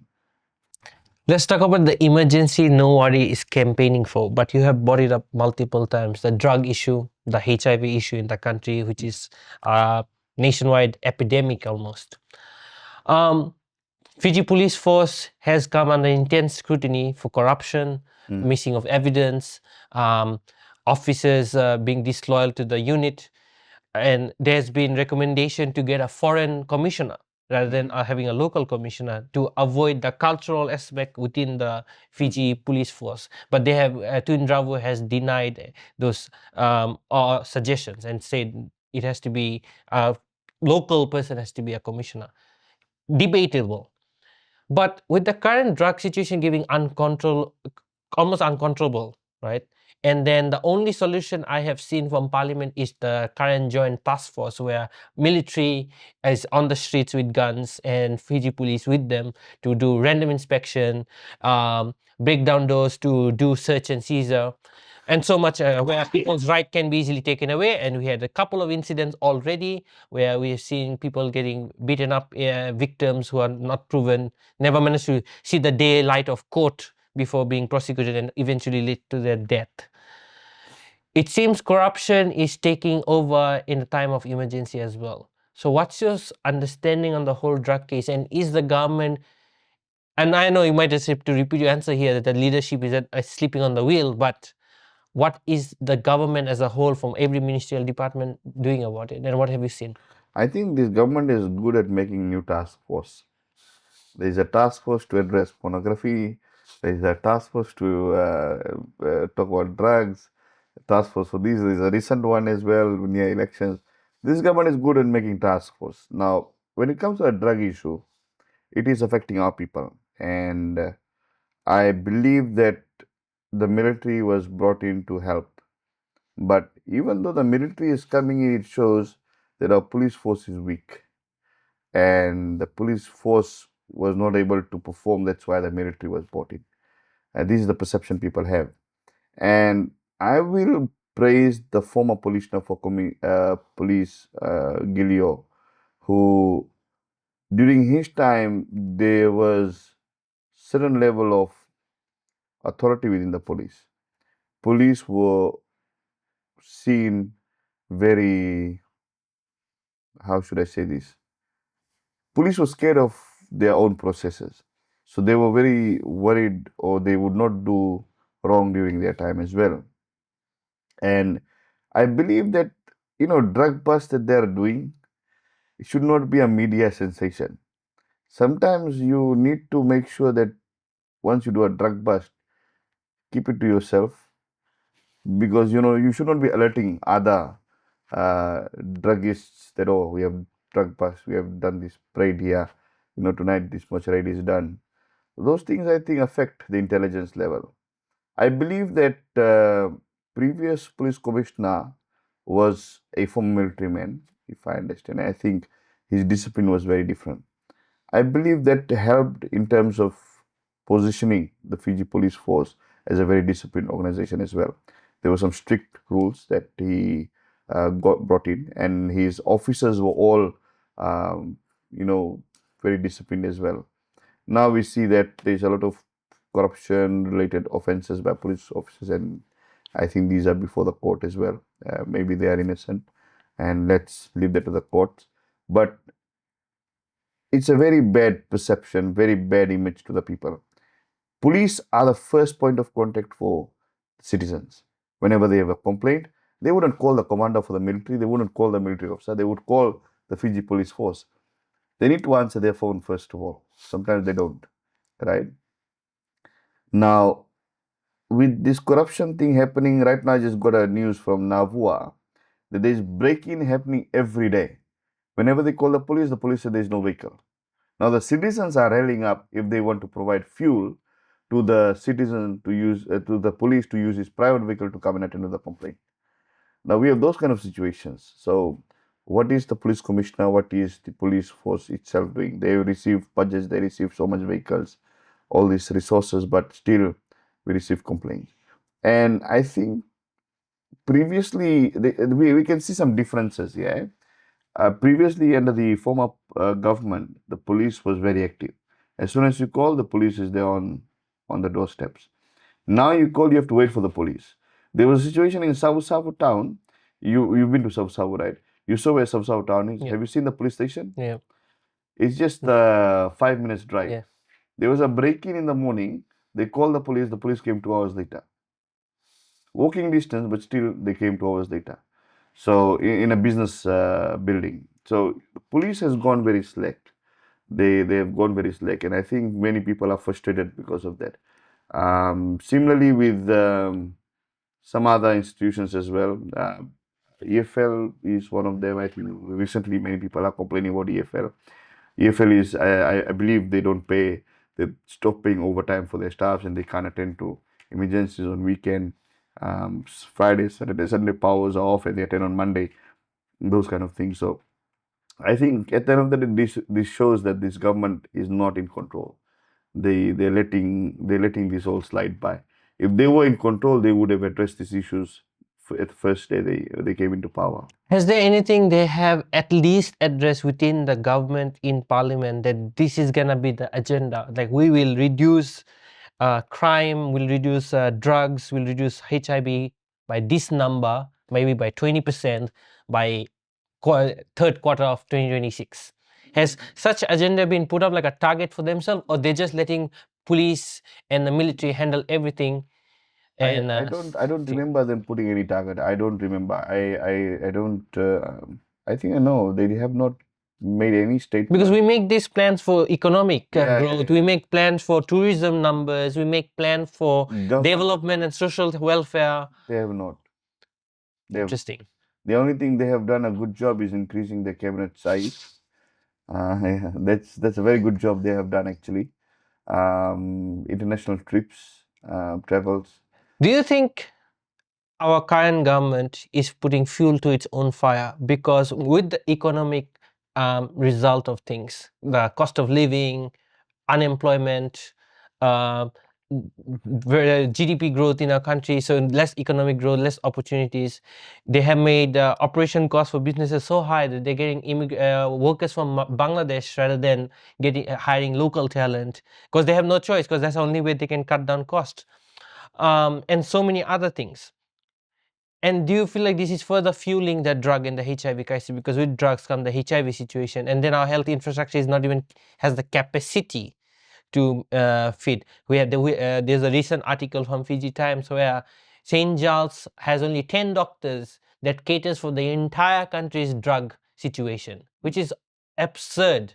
We have more people in parliament than we have people in St. Giles handling drugs and mental health patients. So where did it all go wrong? I think for drugs, we need to secure our borders. I have mentioned this before as well. I think recently or last year, PNG or Vanuatu was it? They bought 7 or 8 petrol boats from China for $2 million. Fiji has $2 million. We can buy 7 petrol boats, and these petrol boats can act as our coast guard. We need coast guard. We can go for cheap option. We need to have patrol boats around the country, whereby we need to look at blind spots behind islands where it's not, where ships can come, dock, release this drug, because we know it's coming from the sea, we know it's coming from that route. The airport ones are caught as soon as they enter, but the ones that are coming from the ocean side or the international waters is the one we need to catch. I think when you talk about drugs in the country,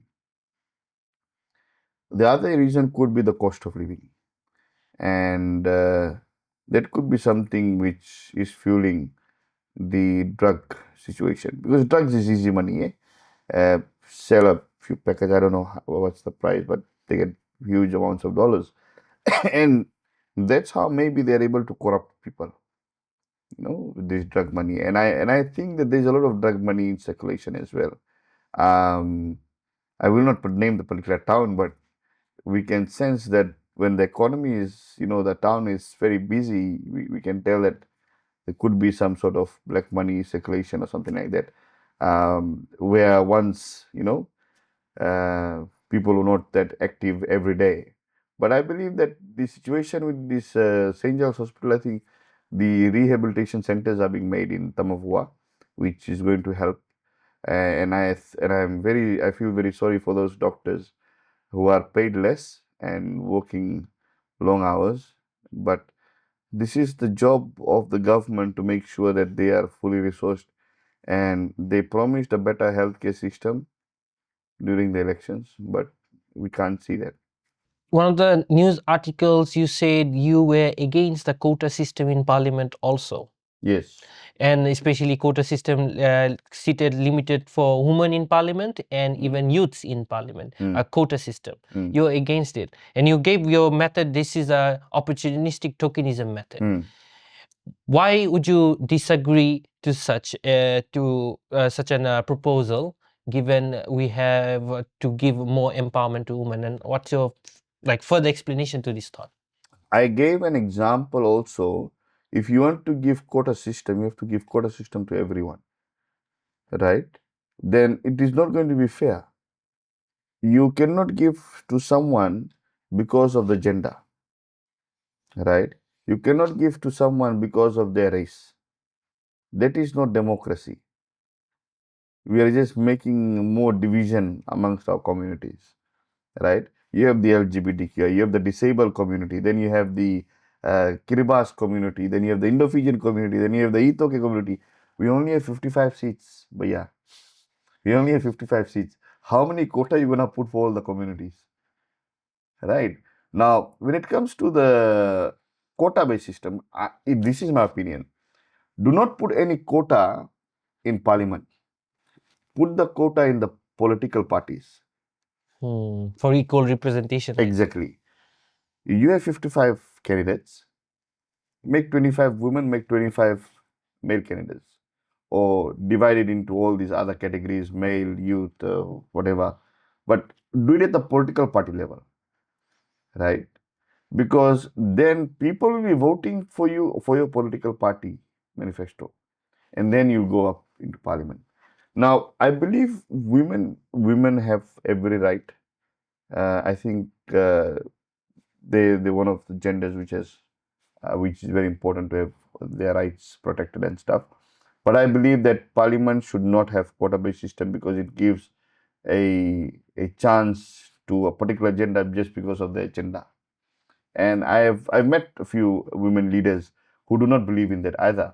They don't want to be when we say all ladies first. Oh, no. But they don't want to be given that privilege. They want you. They They want wanted to to earn it. they want to earn that platform. And I believe we had some very good women leaders in our society. We had uh, former MP Rotumu Kepa. We had former Speaker Dr. Chukulubeni. We had Honorable Rosie Akbar. We currently have Honorable Premila Kumar. We look at the women leaders on the other side. I think the problem is that political parties are not providing platform to women politicians or women leaders. That's why they can't come up to parliament.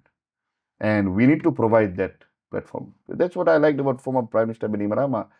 Most of our leaders were women. We had a lot of women leaders in our party that time, and he was a very firm supporter of women's rights. I think under his leadership, we had the no drop policy for any women reporting any matter. So it also comes back to the leader how you want to frame your government. Like right now, how many women ministers do we have? 3? No, 4. Two. 2. Yeah, 2. You have Honorable Linda and Yeah. Honorable Shashi Kiran. sorry, yeah, Honorable Linda, Honorable Shashi Kiran, and Honorable who's that? Alithia. Balitia. Alithia Bani- Fisheries. Yeah. And then you have Honorable Lenora Geragaren Tambua, who's not as minister. Assistant, yeah. She's assistant minister. Honorable Sashi was assistant minister. She was Yeah. promoted once Linda was removed. Honorable Linda was removed. So the question here is, if the government side, if they promote women's right, why not all women are ministers? Simple as that. We'll take Our side, I think we had Honorable Premila, we had Honorable Rosie Akbar as women minister, we had Honorable Mereseni Vuniwanga as minister. We had who else was there? Madam Selai was that radio host, I believe. What was her name? Vina Vinda Vatnagar. She was assistant minister, because we had less ministers. Yeah, that's true. We had less ministers, more MPs, and more assistant ministers. But we had less ministers, so major portfolios were held by Honorable Premila, Honorable Rosie Akbar, and Honorable Mereseni Vuniwanga.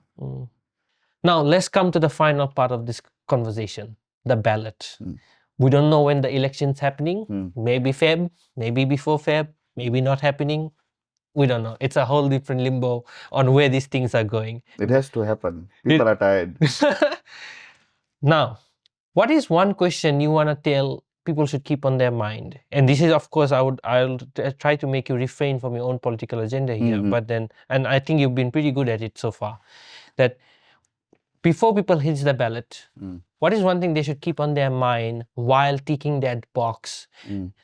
Rather than not ticking that box as an agenda, as a task, but a vision of what that particular person has promised, even he or she does not make to government, because you're still choosing a candidate who might not even see the light of parliament. So what is the type of questions you do? Because you were a voter yourself before you have joined politics. So whenever you're selecting that particular individual, you must have thought the same thing, that this person will deliver. I voted for myself, so I chose myself. Huge conflict of interest there, but I understand your perception on it. So for voter, first question you should ask is, how do I know this MP? Is it just because of some fame or famous name? Maybe like you're very famous, you're one of the cool leaders. Or is it because of social media? Is this particular candidate effective?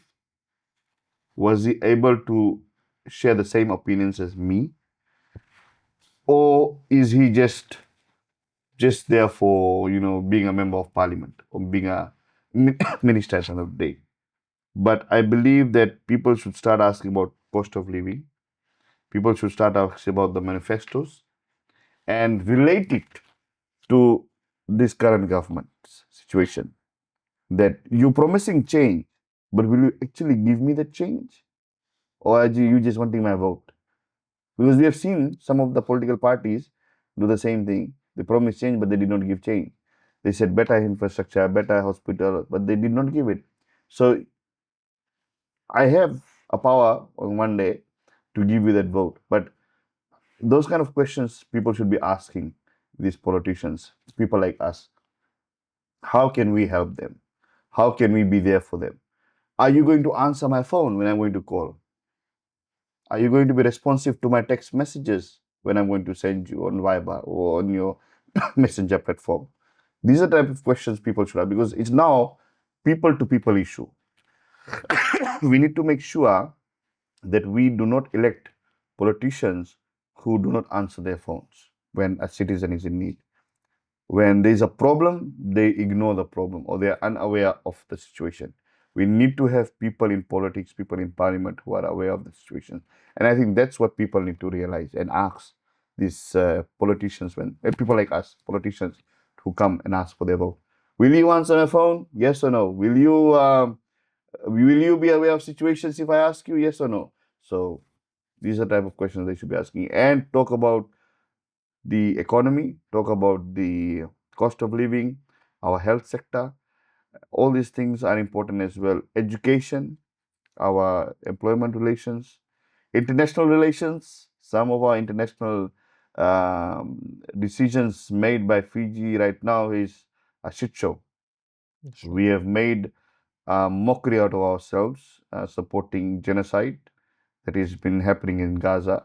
Many people do not support those things. Our rights towards animals, animal cruelty, where do these MPs stand? All these kind of things, and how can we help build a better Fiji? Can we stop racism? Can we not stop racism? What kind of laws we can bring? These are the type of people should be asking. Not people should not be asking what benefit are they going to get in terms of monetary freebies. They should be asking things which is going to better their lives or better the lives of their people and their children. There's a lot of people out there who doesn't actually educate themselves about the process of governments, politics, and economy till the day of the ballot. And I've seen that, and you must have seen it way more than me. On cross-checking on some of the promises these political parties, current government, previous government can come in and rally at the booths. An example of this right now we are seeing in the West, where NFP is doing a rally, where Biman Prasad is advocating a smaller cabinet, subsidy for sugarcane farmers, where $5 to $6 tons of levy and top up, reduced cost of living. While some might say this is great in terms of some of the deliverables they'll promise in the future, a person who is following the story for the last 4 to 8 years, I'll be like, you are the one who increased cost of living. You're the one who, why only sugarcane farmers get a fuel subsidy and why not the rest of us? Why not just pull the fuel levy? Why not make life easier now when you have the power and the seat in the government? People forget these two things, and also reduce the cost of government, because that's still not on the agenda yet.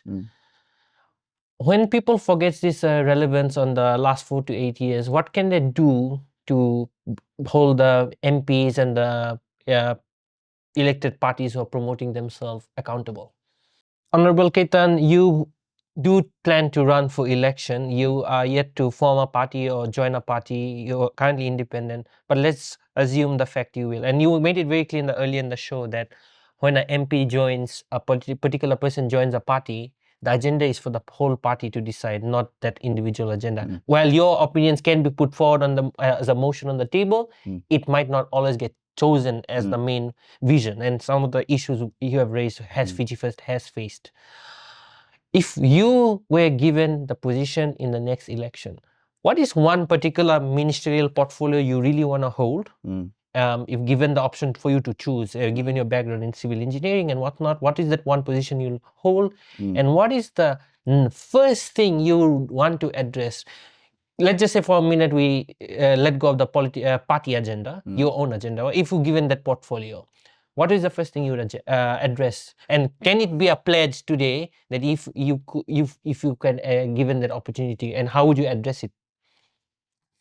One thing I would say is we were trained not to be a minister. We were trained to be a leader. That means we were not trained to only hold one ministerial portfolio or one particular ministry. We were trained to be a leader because we can be given the challenge to be a minister for anything at any time. We can become a minister for women anytime. I mean, if we are given the portfolio. So we were trained like that to understand the fact that you should not only, because your qualification is this, you should only have that knowledge. But I think we should be able to become a leader. And there's so many things across the board that we can do. We have youth and sports, we have local government, we have Ministry of Education. I think local government is one space I would love to work, especially in our communities where the rubbish problem we have, the traffic problem we have, and as I've promoted previously, our nightclub hours should go back to 4 a.m. or 5 a.m. It will help stimulate our nightlife in the towns and cities. We have the problem of ratepayers paying rates, but councils are not performing.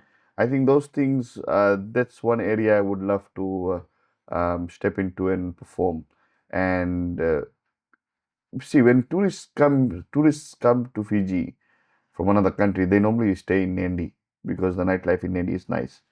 Because of Fiji First ideology of making that a modern town, it helped the nightlife of that particular town. Now we have other towns as well. So Savu town is there, Lambasa town is there, Suva city is there.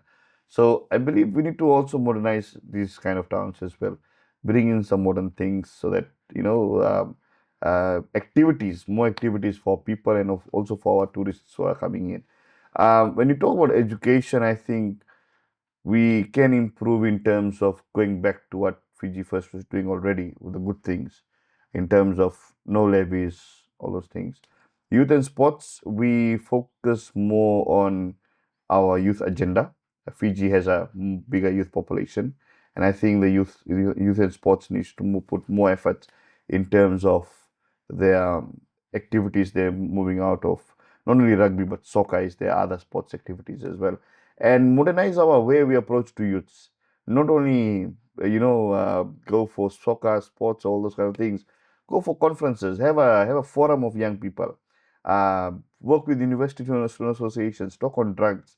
Talk on these legislations. Maybe youths can come up with a legislation proposal and give it to the government. What they want, a youth bill or something along those lines.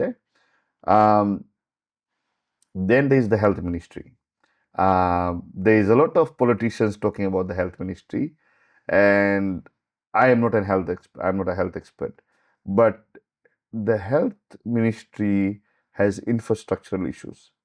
We don't have doctor issues. We don't have nurses issues. We have shortage, but that is a manpower problem. But we have a very big issue, which is the infrastructure problem. And an infrastructure cannot be fixed by a doctor. You need a building contractor, a civil engineer, a project manager, these people to fix that, and not a doctor. A doctor cannot fix a leaking roof because a doctor is trained to save a patient's life. That's my belief. We all are trained to do our individual jobs. I believe the Ministry of Health needs to have people, more like a CEO, maybe a projects manager in a lot of them to handle this kind of projects. For example, I went to Sabu Sabu Hospital. One tube light was bad, and you have all these patients sitting outside in the dark. I asked them, when will this be fixed? They said, oh, the electrician is supposed to come from Lambasa. We have electricians in Sabu Sabu who can fix it. Still, they did not fix that. We have ambulances which are parked there for 3 months, expired. under this government. Until we raised it, then the file moved to get them registered. So there are issues with in terms of administration as well in Ministry of Health. So there needs to be some people who are qualified in this particular job or this particular fields to get those things done. To the audience who have seen your perspective of being an opposition MP, and I think this is one of the debrief show will be one of the few platforms where opposition ministers were also, opposition MPs were also given opportunity to speak on their take on the whole situation. To the audience who understood the systems and processes that MPs have to go through, your perception of what Fiji First has delivered or your previous administration has delivered, you did a good comparison of the current administration's success and failures at critical levels, alarm bells raised on multiple fronts and not been addressed. What is the final takeaway message to the audience watching today, to the whole scenario that's happening in our country? Well, I believe that people need to realize the truth that the change they were promised were not delivered. And I will come back to this word change, which is a very big thing in 2022 general elections.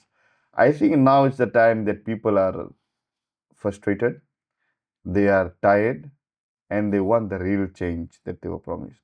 Because Fiji First, I think, said, we are the change, right? And people still wanted change. But now they've realized, some of them have come to me and they said they've realized the mistake, that they should not have voted for PEP, they should not have voted for NFP or any other party. Everything was going perfectly. Were we better before or we better now? So those are the type of questions now people are talking about. And I've been sitting in communities and people are saying, we just tired of this government. So they're not confused, they're just tired. So that's the takeaway message I can give to the people, that think it through. You have the right to vote, and please vote on the day of the election. Do not basically stay home and drink grog or pub barbecue or something. It's a holiday, if I'm correct. Please take out time, think about the future of your children, and go and vote. And then you can come and have grog and barbecue later after voting for your party.